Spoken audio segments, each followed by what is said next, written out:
اور خبرنامے کا باقاعدہ آغاز کریں گے آج کی اہم پیش رفت کے ساتھ۔ سانحہ 9 مئی میں ملوث مزید 60 مجرمان کو فیلڈ جنرل کورٹ مارشل نے سزائیں سنائی۔ ISPR کے مطابق فیلڈ جنرل کورٹ مارشل نے تمام شواہد کی جانچ پڑتال کے بعد سزائیں سنائی ہیں۔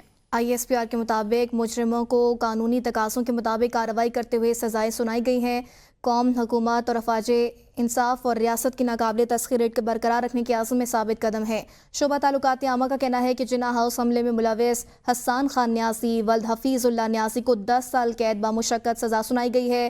میاں عباد فاروق ولد امانت علی کو 2 سال قید بامشقت کی سزا سنائی گئی ہے، جبکہ بریگیڈیئر ریٹائرڈ جاوید اکرم کو 6 سال قید بامشقت، ارزم جنید ولد جنید رزاق کو 6 سال قید بامشقت، میاں محمد اکرم عثمان کو 2 سال قید بامشقت، گروپ کیپٹن ریٹائرڈ وکاس احمد محسن کو 2 سال قید بامشقت، راجہ دانش ولد راجہ عبد الوحید کو 4 سال قید بامشقت اور سید حسن شاہ ولد آصف حسین شاہ کو 9 سال قید بامشقت کی سزا سنائی گئی ہے۔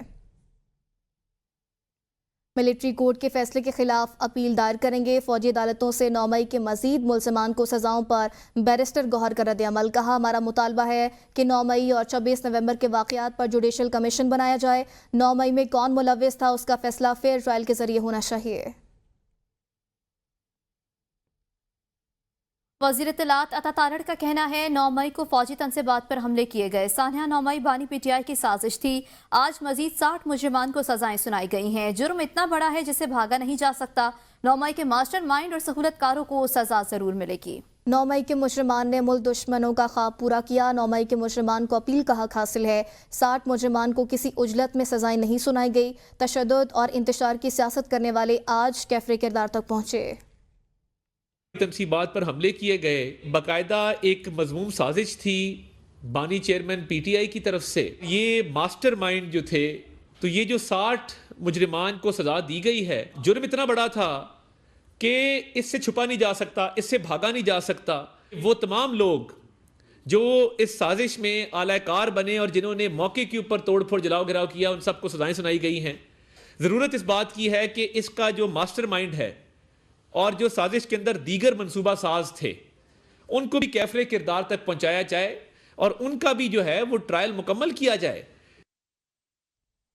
صاحبزادہ حامد رضا کا کہنا ہے 31 جنوری تک مذاکرات کو پایہ تکمیل تک پہنچانا چاہتے ہیں۔ بانی نے کہا، پاکستان کی خاطر اپنے اوپر کیے مظالم کو معاف کر دوں گا۔ ترسیلات زر نہ بھجوانے کی کال جاری رہے گی۔ فسادات کے خلاف کھڑے رہنے والے کارکنوں کو بانی نے خراج تحسین پیش کیا۔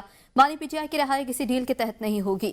بانی PTI عدالت سے باعزت بری ہو کر باہر آئیں گے۔ 9 مئی کے حوالے سے ہمارا موقف پہلے دن سے ایک ہے۔ چاہتے ہیں 9 مئی کے حوالے سے جوڈیشل کمیشن بنایا جائے۔ 26 نومبر کو ڈی چوک پر گولیاں چلائی گئیں۔ 9 مئی سے پہلے اور بعد کے اسیران کو فوری رہا کیا جائے۔ انتظام کا تعلق ہے، چونکہ ہم آپ کے علم میں ہیں کہ تقریباً 1:45 بجے کے اندر تھے، ہمارے پاس موبائلز کوئی چیز اندر نہیں تھی، اس کی انفارمیشن ہمارے پاس نہیں تھی۔ حتمی کال جاری ہے۔ خان صاحب نے جو لاسٹ سنڈے سے سٹارٹ کرنا تھا، وہ جو پاکستان سے باہر جتنے بھی اوورسیز پاکستانی ہیں ان کے لیے یہی پیغام ہے کہ ریمیٹنسز کو کٹ کرنے کا جو پروگرام ہے وہ شیڈیول جاری ہے۔ اس کے اندر تبدیلی اس وقت آئے گی اگر حکومتی رویے میں مذاکرات کے دوران کو مثبت تبدیلی سامنے آئی۔ وزیراعظم کے مشیر رانا ثناء اللہ نے کہا ہے کہ ریاستی مفادات پر اتفاق رائے ہونا ضروری ہے۔ PTI نے ہماری ہر بات کو تسلیم کرنا ہے، نہ ہم ان کی ہر بات تسلیم کریں گے۔ جب PTI والے بلیک اینڈ وائٹ آئیں گے تو ہم بھی لکھ کر دیں گے۔ PTI کے مطالبات سامنے آنے کے بعد مذاکرات مکمل ہونے کا اندازہ ہوگا۔ حزب اختلاف اپنا اور ہم اپنا موقف دیں گے۔ مذاکرات میں ان باتوں تک پہنچا جا سکتا ہے جس میں دونوں فریقین کے لیے آسانی ہو۔ اگر وہ بانی PTI کی رہائی کی بات کرتے تو کیا یہ بات وزیر اعظم سے ہو سکتی ہے؟ انصاف صرف ہونا نہیں چاہیے بلکہ ہوتا ہوا نظر بھی آنا چاہیے۔ بانی PTI ہاؤس اریسٹ میں نہیں جائیں گے۔ علیمہ خان کے اڈیالہ کے باہر میڈیا سے گفتگو۔ کہا، بانی PTI اپنے مقدمات کا سامنا کر کے خود کو بے گناہ ثابت کریں گے اور پھر باہر نکلیں گے۔ بانی نے کہا، سب قیدیوں کو رہا کریں، اگر مجھے جیل میں رکھنا ہے تو رکھ لیں۔ 2 مطالبات مان لیے تو اوورسیز پاکستانیوں کو ترسیلات زر بھیجنے کو کہیں گے۔ بانی PTI نے کہا، بڑی دیر بعد پاکستان میں امن آیا تھا کیونکہ افغانستان میں امن آیا تھا۔ قیدیوں کو رہا کریں۔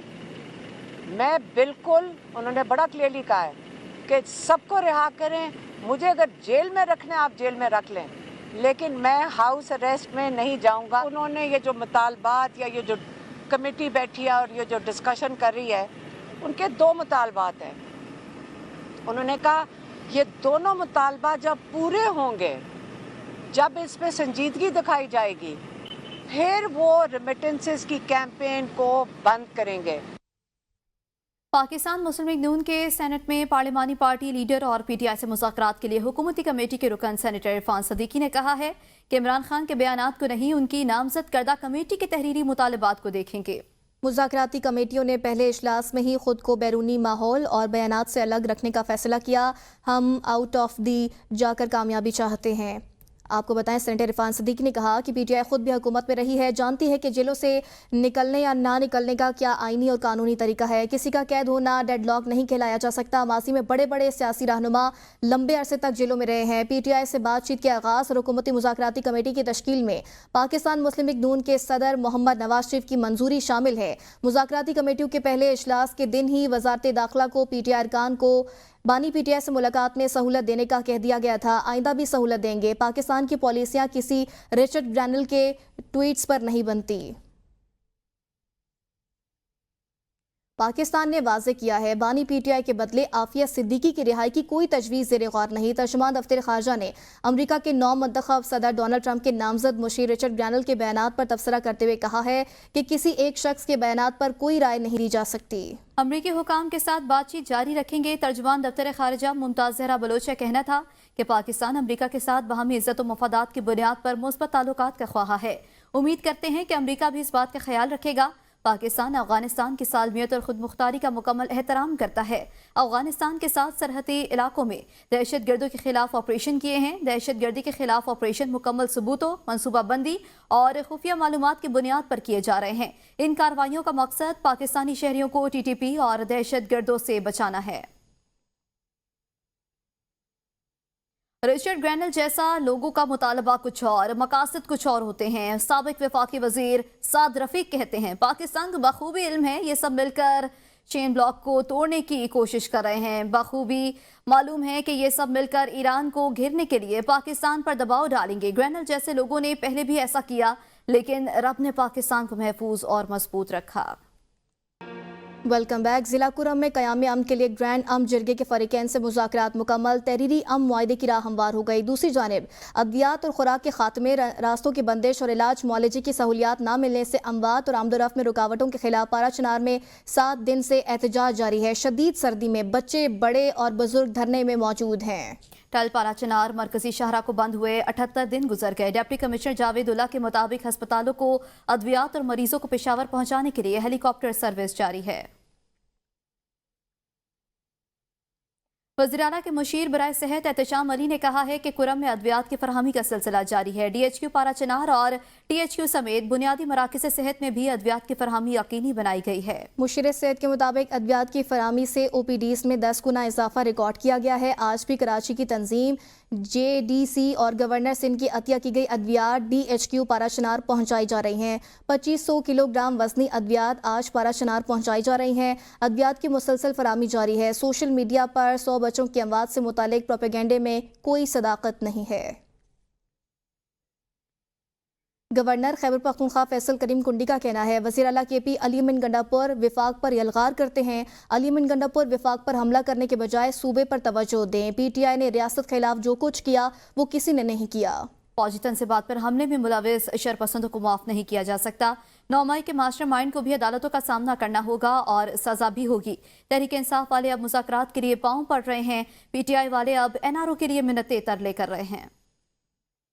آگ تو نہیں بجھا سکے بلکہ اسلام آباد میں آگ جلانے کے لیے جو ہے ہر وقت موجود ہوتے ہیں. آج جب میں کورم جا رہا تھا یا کوہاٹ جا رہا تھا, ایک دن پہلے وزیر اعلیٰ صاحب وہاں پر بھاگے اور انہوں نے اعلان کیا تھا کہ میں روڈ کھول رہا ہوں. آج کورم کا روڈ صوبائی حکومت کھولنے میں ناکام ہو چکی ہے. اور دوسری طرف اکتوبر سے چیز چل رہی ہے. ابھی صوبائی حکومت کو خیال ہے کہ میں نے ایپیکس کمیٹی کا اجلاس بلایا ہے اور ایپیکس کمیٹی کا اجلاس وہ شخص چیئر کر رہا ہے وزیر اعلیٰ جس کے اوپر خود دہشت گردی کے FIR ہیں اور جو ہے انتہا پسندی کے, اور وہ 9 مئی میں ملوث ہے. اس کے اوپر اپنے وزیر کے قتل کا مقدمہ ہے اور وہ جو ہے تصویر کا ایک رخ پیش کرتا ہے وفاق میں ایپیکس کمیٹی میں, دوسرا رخ کوئی پیش کرنے کو تیار نہیں ہے. کہ ایپیکس کمیٹی میں وہ جاتا ہے حق کا اپوزیشن لیڈر بھی جائے اور بتائے کہ وہاں پر کیا ہے, کیونکہ ہماری صوبائی حکومت نے تو ہمارا صوبہ دہشت گردوں کے حوالے کر دیا ہے. چیئرمین FBI راشد محمود لنگڑیال نے کہا ہے ٹیکس نہ دینے والوں کے خلاف کارروائی ہوگی۔ 27 لاکھ افراد نے ٹیکس گوشوارے جمع نہیں کرائے، 1,90,000 افراد کو نوٹس دیے ہیں۔ انوائسنگ کا عمل ڈیجیٹائز کر رہے ہیں، براہ راست شوگر ملوں کو دیکھ رہے ہیں۔ پنجاب میں فیک یا فائلنگ انوائس پر کئی ملیں پکڑی گئی ہیں۔ ٹیکس کلیکشن کے حوالے سے ٹاپ 5% پر ہمارا فوکس ہے۔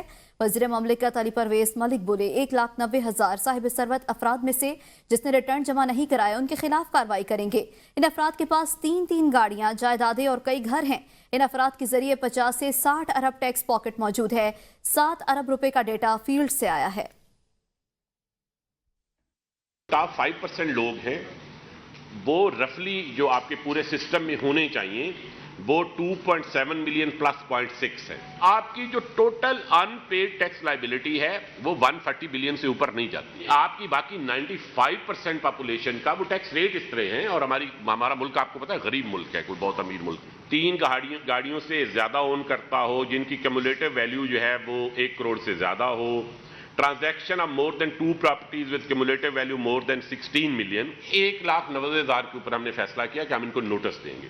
اس میں سے 38,000 نے ایکچولی جمع کرا دیا، اپنی فائلنگ کر دی۔ وہ یہ ہے کہ ہم نے اپنے جو ٹیکس کے وسائل ہیں اور جو ریونیو کے سورسز ہیں ان کو ایک ریزنیبل حد تک بڑھانا ہے۔ ماڈرن ٹولز کے ذریعے، ڈیجیٹلائزیشن کی ٹیکنیکس کے ذریعے، ماڈرن الگوریدمز کے ذریعے آپ لوگوں کی کنزمپشن، ان کے انکم پیٹرنز کو کیپچر کر سکیں تاکہ ایک برابر انداز کے اندر 3 گاڑیاں، بہت سی پراپرٹیاں، بہت سے گھر اور کیا کچھ، اس کے باوجود بھی تقریباً 1,90,000 ایسے لوگ آئے جن کے پاس ٹیکسیشن کے اندر ہونا چاہیے تھا اور وہ فائلرز نہیں تھے۔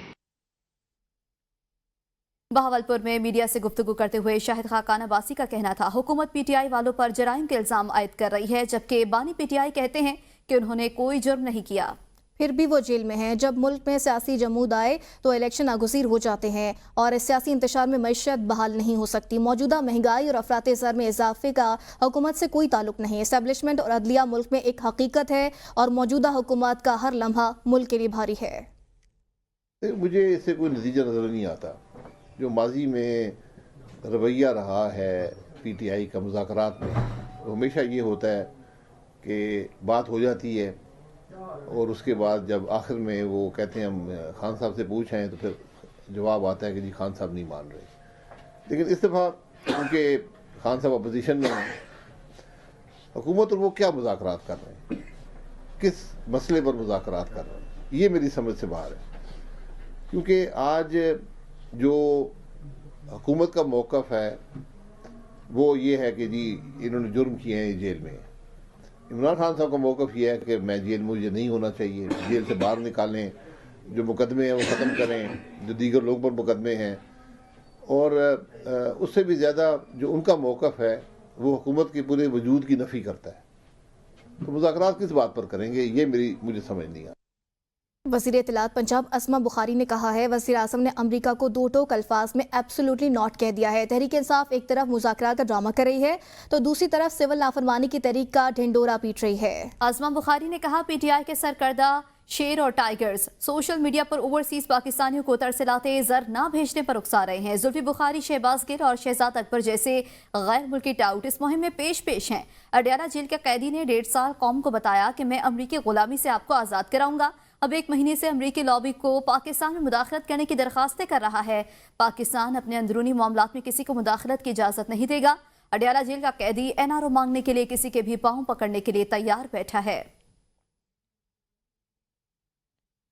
سندھ کے سینئر وزیر شرجیل میمن کی زیر صدارت ریڈ لائن منصوبے سے متعلق اجلاس ہوا۔ شرجیل میمن کا کہنا ہے کہ ریڈ لائن بس منصوبہ بنیادی ڈھانچہ جدید بنانے کی جانب قدم ہے۔ اجلاس میں انہیں بس ڈپو اور ٹرمینلز کے تعمیراتی کام میں پیش رفت پر بریفنگ دی گئی۔ اجلاس سے خطاب کرتے ہوئے شرجیل انعام میمن کا کہنا تھا کہ پروجیکٹ کو ٹائم لائنز پر پورا کرنے کی کوششیں کی جا رہی ہیں۔ ریڈ لائن بس منصوبے میں مزید تاخیر کے متحمل نہیں ہو سکتے۔ رہی ABN نیوز کیونکہ ہم ہیں قوم کی سوچ۔